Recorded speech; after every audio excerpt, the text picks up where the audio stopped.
पाकिस्तान में इंतखाबी अमल के दौरान धांधली की शिकायत सामने आना कोई नई बात नहीं है। मौजूदा इलेक्शन में भी जहां सियासी जमातें अपनी अपनी कामयाबियों पर जश्न मना रही हैं, वहीं हारने वाले उम्मीदवार अपने मुखालिफिन के खिलाफ धांधली की शिकायत करते हुए भी नजर आ रहे हैं। इंतखाबात में हार जाने वाले सियासी कारकुनान और इंतखाबी उम्मीदवार ये शिकायत करते हुए नजर आए कि वो फॉर्म 45 के मुताबिक जीत रहे थे, लेकिन जब फॉर्म 47 के जरिए वोटों की हतमी गिनती सामने आई तो वो इलेक्शन हार चुके थे। गुज़श्ता रोज लाहौर हाई कोर्ट ने पाकिस्तान तहरीक इंसाफ के उम्मीदवारों की जानिब से मुबैना धांधली से मुतालिक दायर की गई 18 दरखास्तें मुस्तरद कर दी थी और उन्हें इलेक्शन कमीशन से रजू करने की हिदायत की थी। लाहौर के हल्का NA 128 से PTI के उम्मीदवार सलमान अकरम राजा भी पेश हुए थे और उनकी जानिब से भी इल्जाम आयद किया गया था कि उन्हें वोटों की गिनती के दौरान वहां मौजूद रहने की इजाजत नहीं दी गई थी और न ही उनके पोलिंग एजेंट्स को फॉर्म 45 फराहम किया गया। फॉर्म 45 में पोलिंग स्टेशन का नंबर, हल्के का नाम, रजिस्टर्ड वोटर्स की कुल तादाद, डाले गए कुल वोटों की तादाद और किस उम्मीदवार के हक में उस पोलिंग स्टेशन में कितने वोट पड़े हैं, ये मालूमात दर्ज होती हैं। फॉर्म 45 के जरिए हर उम्मीदवार आजादाना तौर पर यह तस्दीक कर सकता है कि पोलिंग स्टेशन में उनके हक में कितने वोट डाले गए हैं। फॉर्म 47 में भी ये लिखा होता है कि डाले गए वोटों में से कितने वोट तकनीकी तौर पर मुस्तरद हुए और ये मुस्तरद शुदा वोट किन किन उम्मीदवारों के हक में डाले गए थे।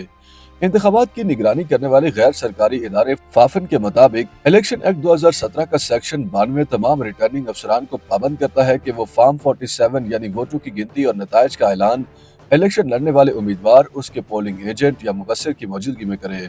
फाफन के मुताबिक पाकिस्तान भर में 260 में से 135 कौमी असम्बली के हलकों में इंतखाबी कवानीन के मुताबिक काम नहीं किया गया, जिससे इंतखाबी शफाफियत पर सवाल उठे।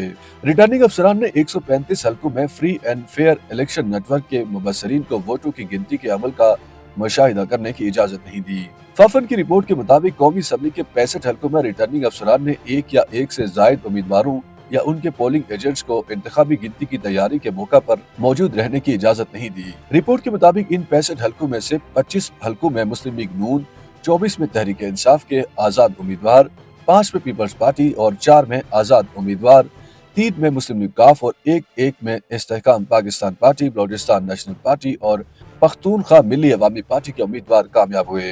इलेक्शन कमीशन की जानिब से इंतखाबी शिकायत पर समाअत के लिए बेंचेस तश्कील दिए गए हैं। कमीशन के मुताबिक अब तक 67 इंतखाबी शिकायत दायर हो चुकी हैं, जिनकी समाअत के लिए 2 बेंचेस तश्कील दिए गए हैं। इलेक्शन कमीशन पंजाब और सूबा खैबर पख्तूनख्वा में 29 दरखास्तों पर समाअत करेगा, जबकि बलोचिस्तान और सिंध के अरकान 38 दरखास्तों की समाअत करेंगे। इलेक्शन कमीशन ऑफ पाकिस्तान के साबिक सेक्रेटरी कुंवर दिलशाद ने BBC उर्दू को बताया कि कोई भी उम्मीदवार इंतखाबात में मुबैना धांधली से मुतालिक शिकायत इलेक्शन के दिन से 60 दिन में दर्ज करवा सकता है।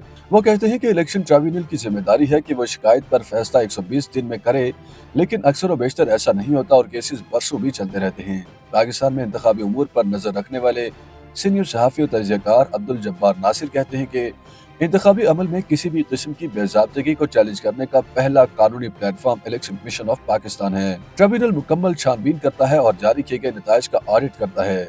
इलेक्शन ट्रिब्यूनल के फैसले अक्सर आला अदालतों में चैलेंज भी होते हैं और फिर मामलात इल्तवा का शिकार हो जाते हैं।